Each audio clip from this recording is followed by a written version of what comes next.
할렐루야. 하나님은 살아서 역사하십니다. 하나님은 어제나 오늘이나 영원토록 살아서 역사하시는 분이에요.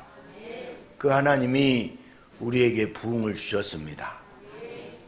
작은 부흥이 아니라 큰 부흥을 주셨습니다.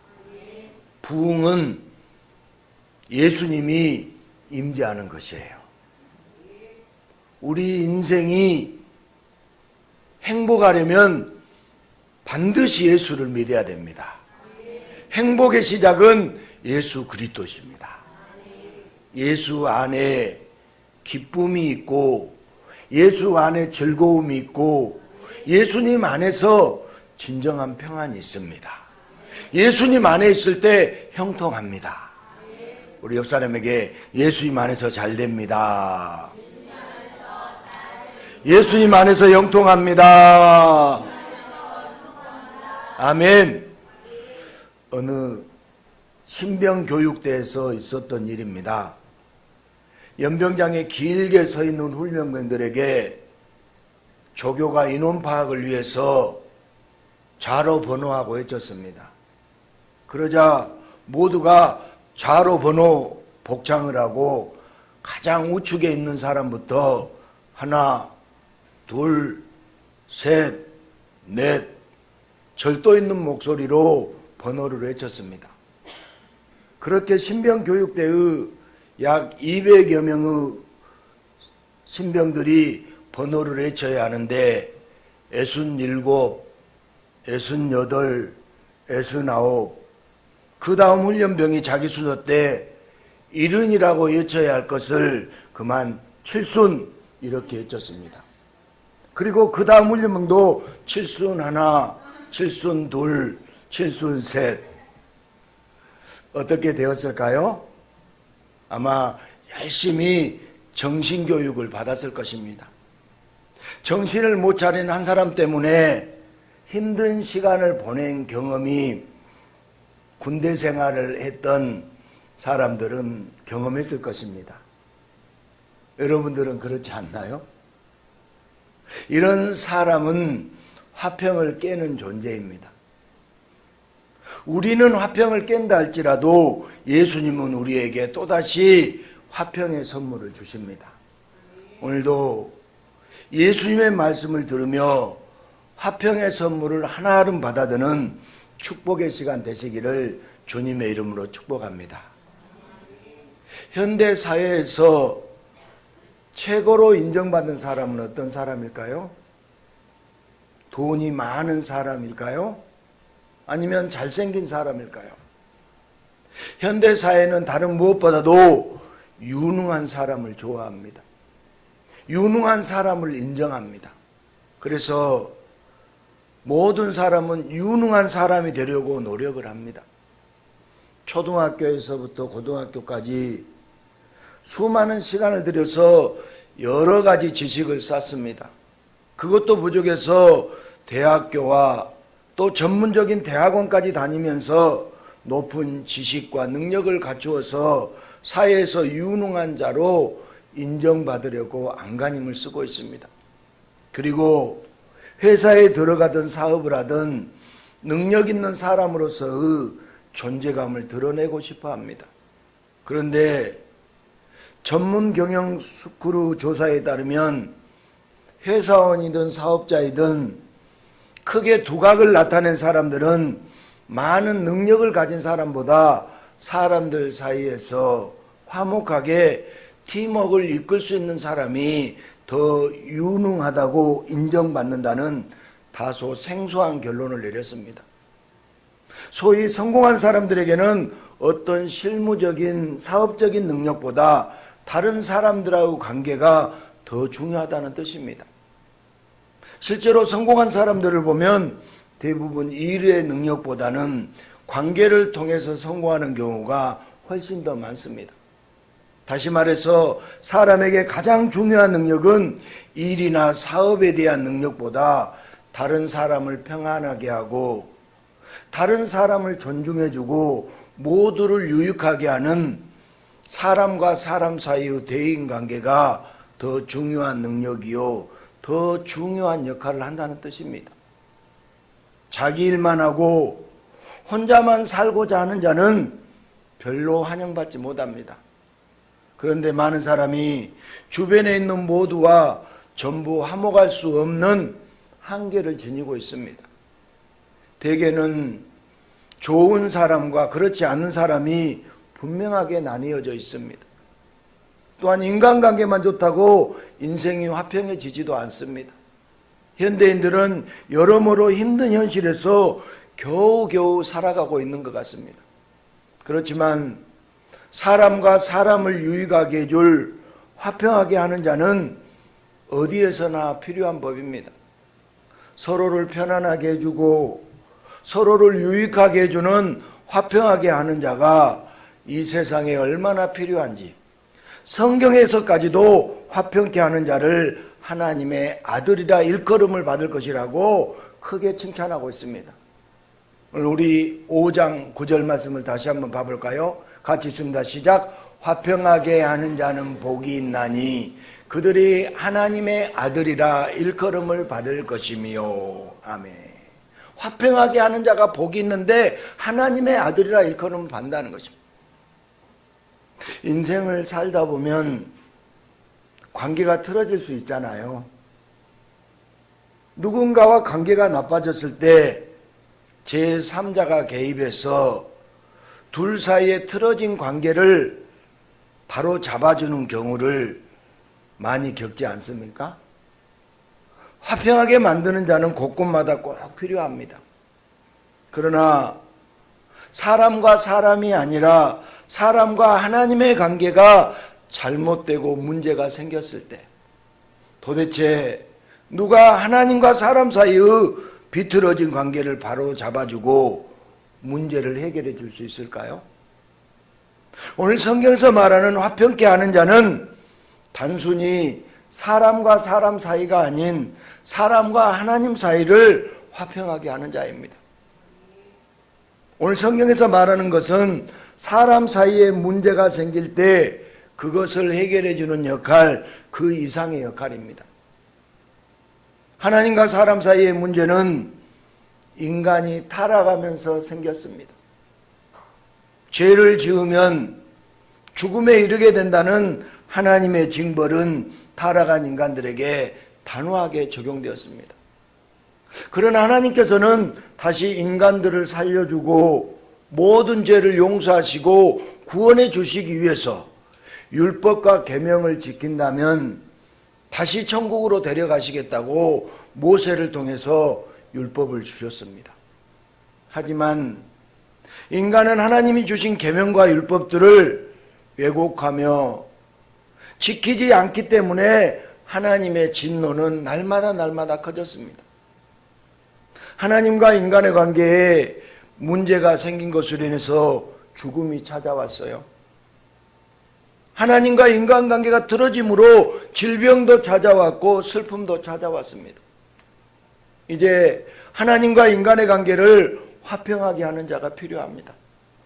이는 하나님이 원하는 것을 다 이룰 수 있는 자여야 하고 또한 인간의 편에서도 유익을 주는 자여야 합니다.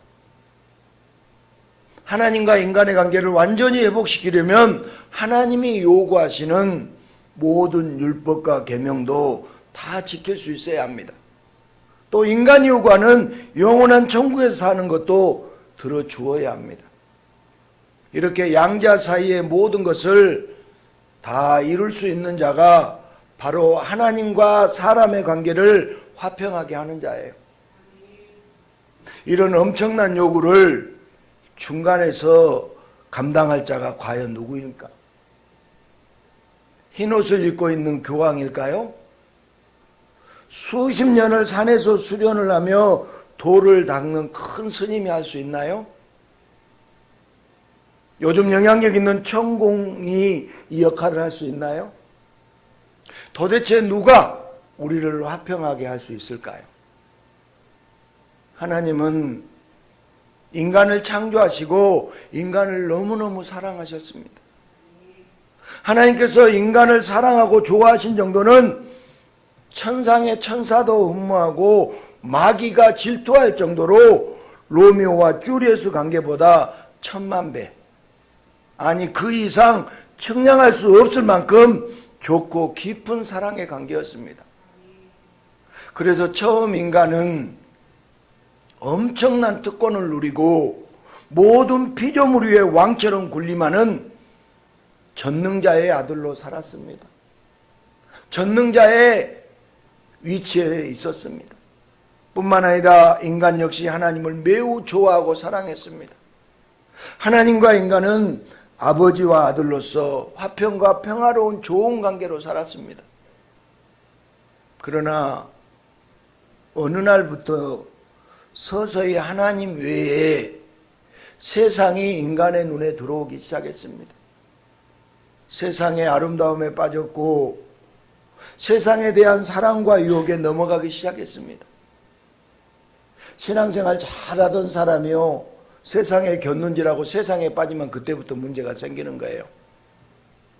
전에는 하나님이 연인처럼 좋았어요. 여러분에게 한번 질문해봐요. 여러분 요즘 하나님 연인처럼 좋아요? 대답 좀 해봐요.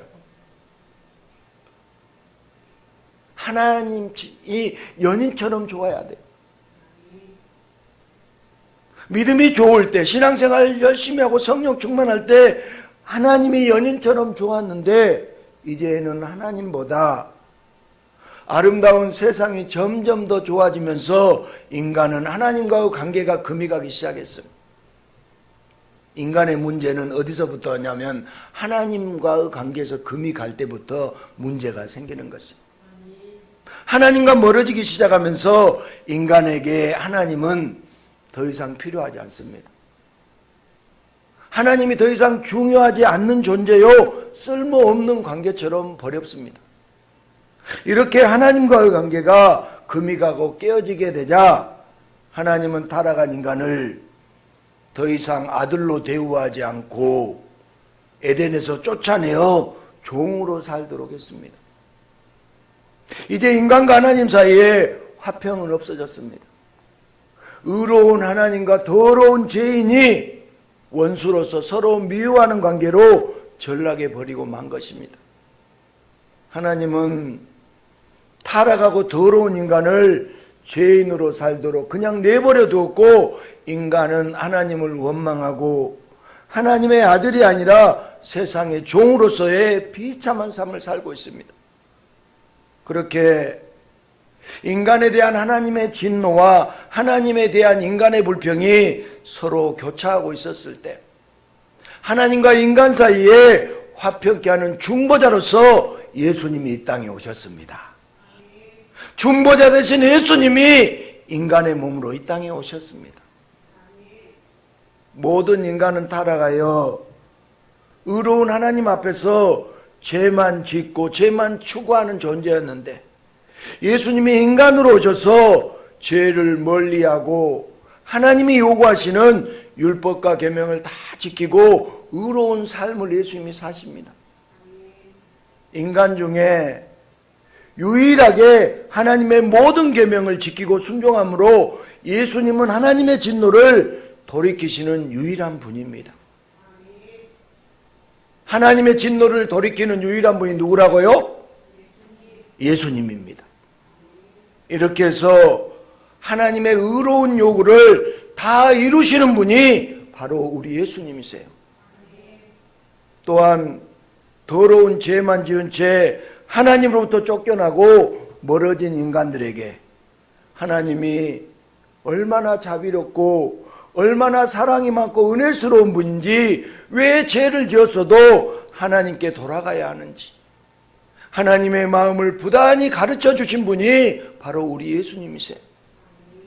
예수님은 의로우신 하나님과 불의한 인간 사이에 유일한 중보자로서 하나님의 요구와 인간의 죄의 문제를 다 해결하는 중보자가 되셨습니다.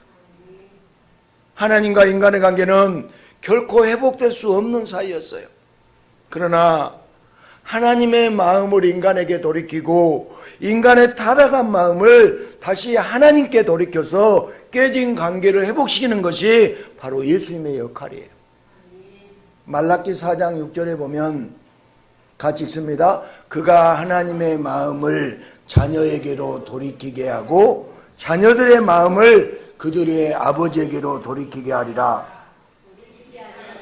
두렵건대 내가 와서 저주로 그 땅을 칠까 하노라 하시니라. 아멘. 예수님이 오시면 하나님 아버지의 마음을 인간들에게 돌이키게 하고 인간들의 마음을 하나님께로 돌이키는 화평자가 되십니다. 이렇게 화평케 하시는 예수님의 역할을 무시하고 외면하는 자는 하나님이 용서하지 않습니다. 하나님이 용서하지 않고 저주하고 죽이시겠다는 것이 바로 말라기의 말씀입니다. 예수님이 누구신가요? 예수님은 하나님의 본체십니다. 예수님은 하나님과 동등하신 분입니다. 오직 예수님만이 하나님이 요구하시는 모든 것을 하나님의 의로운 수준에서 다 이루어질 수 있습니다. 타락한 인간은 하나님이 요구하시는 계명을 온전히 따를 수 없어요. 여러분, 계명을 지킬 수 있어요, 없어요? 계명을 지킬 수 있어요, 없어요? 크게 대답해봐요. 계명을 지킬 수 있습니까, 없습니까? 율법과 계명을 지킬 수가 없습니다. 이미 타락한 인간은 그 죄의 본성 때문에 더럽고 추악한 죄악을 따를 수밖에 없어요. 어떤 인간도 하나님의 요구에 따를 수 없기 때문에 예수님이 그 모든 요구 조건을 대신 다 이루어 주셨어요. 예수님께서 비록 인간으로 오셨지만 그의 의로움과 신적 권능으로 하나님이 인간에게 요구하시는 의로운 삶과 정의로운 계명을 다 순종하고 다 이루시는 죄가 없는 유일한 분이 예수 그리스도이십니다.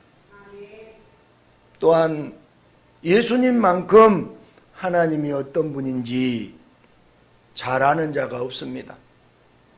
그렇기 때문에 예수님은 인간들에게 하나님께 돌아오라고 말씀하실 수 있습니다. 지금 여러분에게 말씀드립니다. 하나님께 돌아오십시오. 하나님께 돌아와야 합니다. 타락한 인간은 하나님을 잊어버렸어도 예수님은 정확하게 아세요. 그래서 인간들을 하나님께 정확하게 안내하고 분명하게 인도하실 수 있는 분, 즉 하나님과 인간의 중보자로서 화평하게 하실 수 있는 분은 오직 예수 그리스도뿐입니다. 이런 역할은 이만희도 할 수 없어요. 여러분, 요즘 신천지가 활개를 치는데요, 이만희는 절대로 일을 할 수 없습니다. 안사왕도 할 수 없고 교황도 할 수 없는 오직 예수님만이 하실 수 있는 역할입니다. 예수님은 중보자로서 화평하게 하는 사명을 가지고 이 땅에 오셨습니다. 그러나 인간들은 예수님을 하나님과 인간 사이에 화평하게 하는 자로 받아들이지 않았어요. 예수님에 대한 사람의 평가는 화평자가 아니라 저주 유발자라고 비난했습니다. 하나님을 사랑하고 내 이웃을 내 몸처럼 사랑하는 것이 하나님께서 원하신 것이라고 예수님이 분명히 가르쳐 주셨지만 당시의 이스라엘 백성들은 하나님만 사랑하면 됐지 죄 많은 이웃은 사랑할 필요가 없다고 오해했습니다. 오히려 죄인들과 어울리는 예수님을 하나님과 인간의 해방꾼으로 인식하면서 책망하고 예수님을 멀리했습니다. 인간의 죄를 대신 지고 십자가에 달려 죽으실 때도 평소 죄인들과 어울려서 죄가 옮겨붙어서 하나님께 형벌을 받는다고 당연하게 여기며 비웃었어요. 여러분, 예수님이 십자가에 죽은 것은 형벌로 죽은 거예요? 아니잖아요.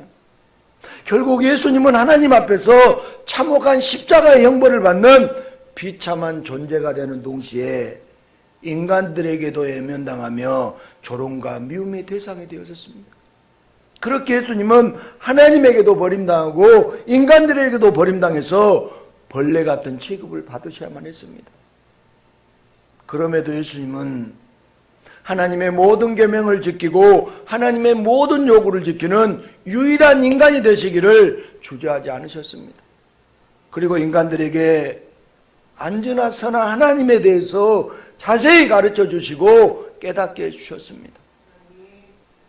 유대 종교 지도자들은 하나님은 죄인에 대해서 진노하시는 분이고 지옥에 쳐넣는 분으로 무섭게 설교했습니다. 그러나 예수님은 하나님은 죄를 미워하시지만 죄인을 불쌍히 여기신다고 늘 말씀해 주셨어요. 그래서 누구든지 하나님께 나오면 된다고 예수님은 꿈을 주는 설교를, 희망을 주는 설교를 백성들에게 하셨습니다. 죄인된 백성들에게 꿈과 희망을 주신 분은 오직 예수님 뿐입니다. 예수님은 죄인된 백성들에게 다시 하나님의 아들이 될 수 있다고 선포해 주신 유일한 분이셨어요. 그렇게 예수님은 부단하게 하나님과 인간 사이에 다시 화평이 몰려오도록 날마다 백성들에게 가르쳐 주셨습니다. 예수님을 통해서 하나님은 다시 인간들을 향하여 기뻐하며 즐거워하게 되셨고, 예수님을 통해서 백성들은 다시 하나님의 의도와 그 사랑의 마음을 정확하게 알게 되었습니다. 사랑하는 여러분, 화평은 인간의 힘으로 할 수 있는 영역이 아닙니다. 화평은 오직 예수님만이 가능한 영역입니다. 진정한 화평이란 인간과 인간 사이의 화평이 아닙니다. 인간과 하나님 사이의 화평이 우선적으로 이루어져야 됩니다. 그래서 우리가 수직적으로 화평하면 수평적으로 된다고 얘기하잖아요. 먼저는 하나님과 화평이 중요합니다. 인간이 신과 화평을 이루게 되면 신의 아들로서 대우를 받게 됩니다. 그러나 인간이 하나님과 화평을 이루지 못하면 종으로서 대우를 받게 돼요. 그래서 인간은 반드시 하나님과 화평을 이루어야 하는데, 그 화평은 인간의 힘으로는 되지 않습니다. 오직 예수님의 역할로만 완전하게 이루어집니다. 예수님이 주시는 화평은 자신의 생명을 십자가에 던져야 하는, 죽음에 던져야 하는 희생이 따라요. 아멘. 예수님이 주신 화평은 자신의 생명을 죽여야만 돼요. 화평을 이루기 위해서 예수님은 하나님의 아들로서 그 높은 지위에 계시지 않습니다. 이 땅에 종의 형체로 내려오실 뿐만 아니라 십자가의 고난과 죽으심으로써 화평을 이루시는 것입니다. 그래서 화평은 예수님의 죽음과 보혈로 이루어진 가장 고귀한 선물입니다.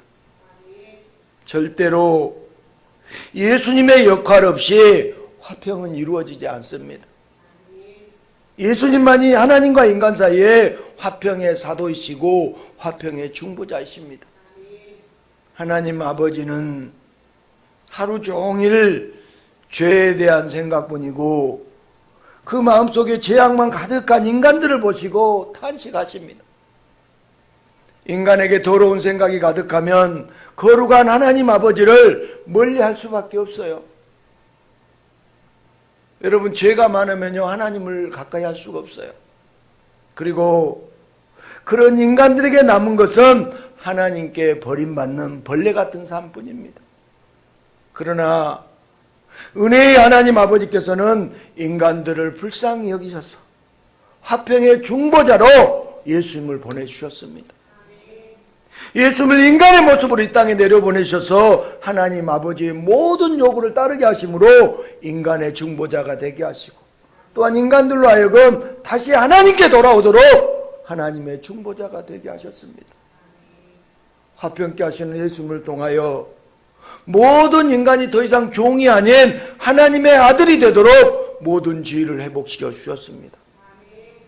하나님 아버지는 예수님을 통해서 인간과 원수되었던 모든 관계를 청산하시고 다시 화평한 관계로 만들어 주셨습니다. 만약 하나님께서 예수님을 보내주시지 않으셨다면 모든 인간은 하나님과 원수인 채로 영원한 지옥으로 가게 될 뻔했습니다. 그러나 이제는 하나님 아버지의 놀랍고도 극진한 사랑과 은혜로 중보자 예수님을 통하여 다시 아들로 회복되는 큰 은혜의 선물을 우리 모두가 받게 되었습니다.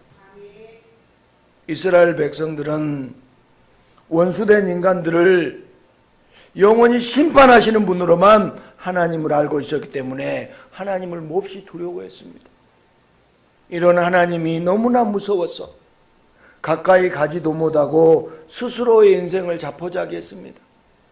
그런데 어느 날 예수님이 찾아오셔서 모든 백성들에게 큰 은혜를 주시려고 하나님이 자신을 보내셨고, 누구든지 예수님께 나오면 다시 아들로 회복시켜 주시고 영원한 생명을 주시겠다고 놀라운 선포를 해주셨습니다. 죄인들을 불러서 자녀 삼아주길 원하시는 하나님의 심정을 예수님이 말씀해 주실 때 수많은 백성은 그 은혜에 감격하여 눈물을 흘리며 큰 위로와 감격을 누리면서 하나님과 원수되었던 삶이 예수님을 통하여 하나님과 화목한 삶으로 완전히 바뀌었습니다. 이스라엘 백성들은 예수님을 통해서 무서운 하나님이 아니라 화평의 하나님을 알게 되었고, 하나님과 친밀하고 화목한 관계를 누리면서 천국을 꿈꾸며 살아간 삶을 이제 우리에게까지 증거로 남겨주었습니다. 인간과 인간이 서로 불화하면 안 보고 살면 그만이잖아요. 여러분, 누구랑 싸우면 그 사람의 싫으면 안 보면 그뿐이잖아요. 서로 만나지 않고 서로 떨어져 살면 더 이상 부딪히지 않습니다. 회사가 안 맞으면 사표 던지면 됩니다. 친구가 불편하면 절교하면 됩니다. 부부관계가 깨지면 서로 이혼하면 돼요. 그러나 하나님과 인간이 관계가 깨지면 인간은 하나님이 없는 곳 어디에도 갈 수 없어요. 우주 밖으로 떠날 수도 없지 않습니까? 게다가 우주 역시 누가 창조했습니까? 하나님이 창조하셨습니다. 인간은 반드시 하나님과의 관계를 화목하게 만들어서 다시 아들의 직분을 회복하든지 아니면 하나님과 영원한 원수가 되어서 지옥으로 들어가야 됩니다. 여러분, 회복하시기를 주의 이름으로 축복합니다. 하나님과의 관계를 회복하시기를 축복합니다. 그러고 보면 인간의 입장에서는 아무것도 할 수 없는 것 같습니다. 하지만 이제는 모두가 하나님과 인간의 관계를 회복하러 오신 예수님께 달려가야 됩니다. 예수님께 달려가야 됩니다. 할렐루야. 예수님께 달려가야 돼요. 그 예수님을 받아들이면, 그 예수를 믿기만 하면 어떤 죄가 있어도 하나님과의 관계가 완전히 회복될 수 있습니다. 전부 저를 한번 봐보세요. 고개 숙이고 있는 분들 전부 저를 한번 봐보세요. 예수님께 달려갑니다. 예수를 믿습니다.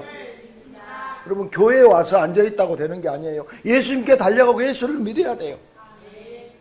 예수만 믿으면 어떤 죄가 있어도 하나님과의 관계가 회복될 수 있습니다. 사람들은 모두 능력자가 되고 싶어 합니다. 화평하는 자가 되고 싶어 합니다. 세상에서 말하기를 범접할 수 없는 능력의 소유자를 우리는 신의 아들이라고 하잖아요. 바로 중보자 예수님을 정확히 알고 받아들인 자가 하나님과 화평하게 되고 신의 아들, 곧 하나님의 아들이 됩니다. 그리고 하나님과 화평하게 된다면 세상 무엇과 화평하지 못하겠습니까? 누구든지 중보자여 화평자 대신 예수님의 손을 꼭 붙잡은 자가 어디에서든지 화평하게 할 수 있는 가장 능력 있는 자가 됩니다. 사랑하는 성도 여러분, 저와 여러분은 성도입니다. 성도는 죄를 안 짓는 것이 아니에요. 죄가 없는 것이 아니에요. 죄를 짓고 죄가 많은 철저히 하나님과 원수된 관계였었습니다. 그러나 예수님의 중재로 멀어진 하나님과 화평을 이룬 자가 성도예요. 그래서 이제 성도는 하나님과 가장 가까운 사이가 되었습니다. 하나님은 예수님을 통해서 더 이상 성도의 죄를 보고 미워하지 않으시고 죽이려고 하지 않으십니다. 여러분, 예수 안에 있으면 주님은 미워하지 않으세요. 아멘. 죽이려고 하지 않아요. 다 용서해 주십니다. 살려주십니다. 왜냐하면 이미 성도의 죄는 예수님이 죽으심으로 인하여 다 없애주셨습니다. 예수님께서 성도의 모든 죄의 근원을 완전히 없애주셨기 때문에 하나님은 성도와 화평을 누리게 되었고 성도는 하나님과의 화목한 관계가 되었습니다. 예수님께서 하나님과 성도 사이의 관계를 완전하게 회복했기 때문에 이제부터 성도는 하나님의 아들이고 하나님의 딸입니다. 우리는 하나님의 자녀입니다. 예수님 때문에 모든 것이 완전하게 회복되고 예수님 때문에 하나님의 모든 복을 다시 받는 자가 바로 성도예요.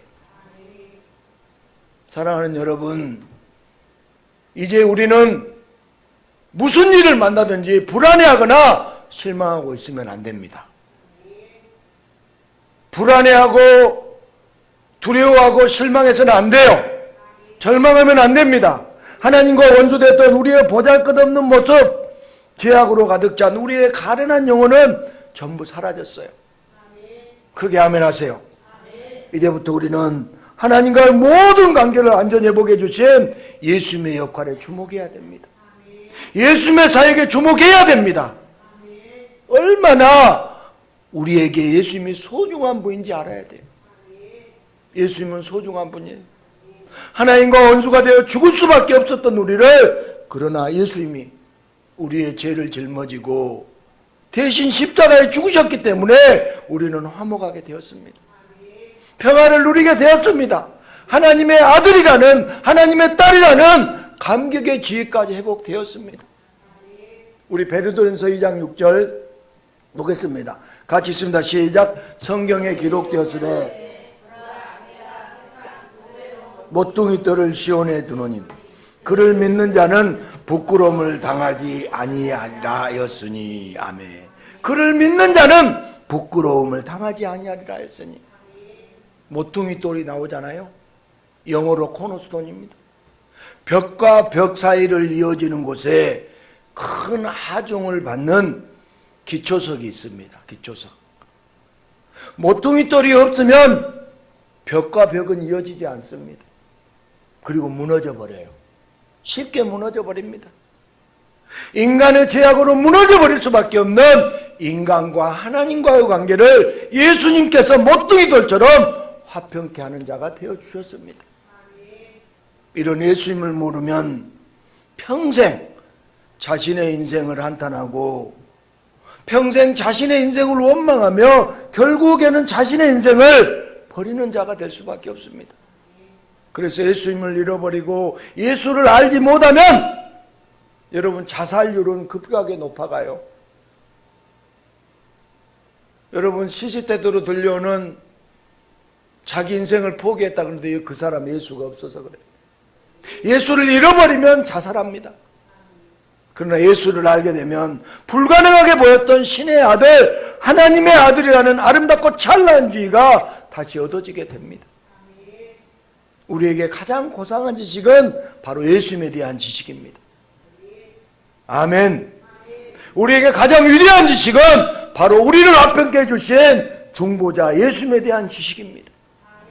우리에게 가장 놀라운 지식은 창조주가 구원자 되신 신의 아들에 대한 지식이에요. 이런 지식이 있을 때 우리는 화평을 누리는 꽃길을 걷는 인생이 되는 줄 믿습니다. 이런 지식으로 충만하여 화평을 누리는 저와 여러분들이 돼야 됩니다. 여러분, 하나님의 원수가 아니라 하나님의 아들이 되어서 영원히 죽지 않고 영원히 복을 받고 영원히 찬란하게 살게 되기를 축복합니다. 아멘. 아멘으로 화답하시며 하나님의 아들이라 일컬음 받기를 원하신다면 우리는 더욱 예배에 집중하셔야 됩니다. 반드시 예배 드릴 때 화평케 하시는 코너스톤, 이 모퉁이 돌 예수님을 만나야 돼요. 예배 시간에 예수님을 못 만난 자는 아무리 열심히 출석해도 하나님과 원수된 관계에서 결코 벗어나지 못합니다. 구약의 이스라엘 민족들은 제사 때 결국 하나님을 알지 못했기 때문에 그 헛된 제사 속에서 하나님의 진노로 죽어야만 했습니다. 예배는 출석 도장을 받는 시간이 아니에요. 예배는 예수를 만나는 시간입니다. 예배는 예수를 만나는 시간이어야 합니다. 예배 때 예수님을 만난 자는 어떤 죄인이라도 어떤 의로움이 없고 많은 선행을 못했다 할지라도 예수님을 인하여 하나님과 화목하게 되고 하나님의 아들이 되는 놀라운 은혜와 축복을 받습니다. 그래서 예배 시간에 예수님을 만난 자는 기뻐 찬양하고 예배를 즐거워하고 예수님의 공로를 기도합니다. 이런 자의 삶은 어떤 환난이 닥치고 어떤 어려움이 닥쳐도 예수님께서 다 해결해 주세요. 아멘. 오히려 전보다 더 좋아지는 역사가 강하게 나타납니다. 그러나 예배를 소홀히 하는 자는 환난의 바람이 불면 쭉정이처럼 제일 먼저 날아가는 안타까운 인생으로 살아갈 수밖에 없습니다.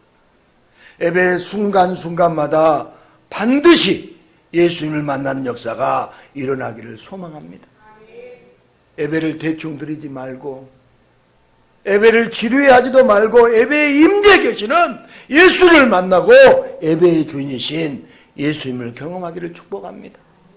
그래서 오늘도 예수님과 화평을 누리는 길을 가시고 주변 모든 사람들까지도 화평하게 만들면서 하나님의 아들이라 능히 일컬음 받는 넘치는 복의 주인공들이 되시기를 주님의 이름으로 축복합니다.